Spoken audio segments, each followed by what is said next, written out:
Everyone thinks cryptids are relegated to blurry photos and whispered tales. They're wrong.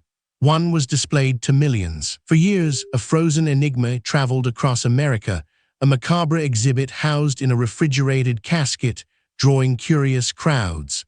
This wasn't some taxidermied anomaly, but something far more unsettling: the purported remains of an unknown hominid, a creature dubbed the Minnesota Iceman. Its journey began in the mid-1960s, emerging from the shadows of a traveling sideshow to capture national attention.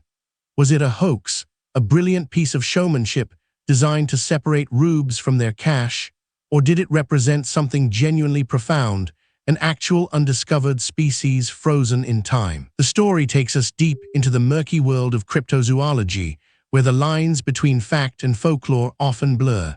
But unlike many cryptid tales, the Minnesota Iceman had a physical presence. You could see it, touch the cold glass separating you from its frozen form, and speculate on its origins. Our investigation begins with Frank Hansen, the man who brought the Iceman to public view. Hansen was a showman, a veteran of the carnival circuit, and a master of cultivating mystery. He claimed the creature was shot in Vietnam, frozen, and then smuggled to the United States. This exotic origin story, while dramatic, immediately raised red flags. Smuggling such a specimen, especially one of such scientific import, seemed improbable. But Hansen wasn't selling scientific truth. He was selling wonder, and the public was buying tickets. The Iceman itself was a gruesome sight, a hairy, ape-like figure, roughly 6 feet tall, with a distorted face and one eye missing. A bullet wound was visible in its chest, and its right arm appeared broken. It was a compelling, if disturbing, tableau. Initial scientific interest was sparked by Ivan T. Sanderson, a renowned zoologist and cryptozoologist. He, along with Dr. Bernard Heuvelmans, a Belgian zoologist, examined the creature in late 1968.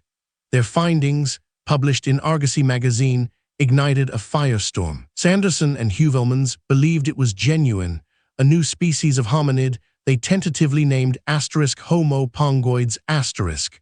They described it as a Neanderthal-like creature, challenging established evolutionary timelines and the very fabric of human understanding. Their pronouncements, however, were not without controversy. Many in the scientific community dismissed their claims outright, citing Hansen's showman background and the lack of proper, peer-reviewed study. The creature remained in Hansen's possession, making rigorous examination impossible. The Smithsonian Institution, under the direction of anthropologist John Napier, also showed interest. They initially believed it could be real, a pivotal discovery. But as the full story of Hansen's ownership and the creature's mysterious origins unfolded, their enthusiasm waned. A critical turning point came when Hansen swapped out the original Iceman for a different, clearly artificial model. He claimed the original was on loan to the Smithsonian. This deception fueled suspicions and ultimately led many to label the entire affair a hoax. The consensus eventually settled. The Minnesota Iceman was likely an elaborate prop, possibly created by a French artist named Marcel Boutillier. His work involved creating realistic taxidermied and sculpted figures, often for circuses and museums. The initial belief by Sanderson and Heuvelmans, though discredited by many, still echoes in cryptozoological circles.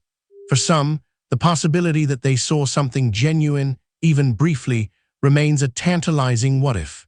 Could Hansen have replaced a real specimen with a fake to avoid its confiscation? The narrative surrounding the Minnesota Iceman serves as a powerful cautionary tale. It highlights the delicate balance between scientific inquiry and the allure of the unknown. When evidence is obscured by showmanship, even compelling observations can be undermined. Yet it also demonstrates the profound human desire to believe in the extraordinary. The idea that unknown creatures might still roam our planet, hidden from our modern gaze, continues to captivate. The Iceman tapped directly into that primal fascination. Today, the fate of the original Minnesota Iceman is unknown. Frank Hansen passed away in 2004, taking his secrets with him. The prop that replaced it has also largely faded from public view, a relic of a bygone era of roadside attractions. But the story persists. It reminds us that even hoaxes can leave an indelible mark on our collective imagination, fueling debates and inspiring new generations of cryptid enthusiasts to look deeper, to question what we think we know, and to seek out the truth in the shadows. The Minnesota Iceman, whether real or fabrication, became a symbol. A frozen, hairy question mark that for a brief, glorious period made the impossible seem terrifyingly, wonderfully real. What other forgotten cryptid sightings deserve a closer look?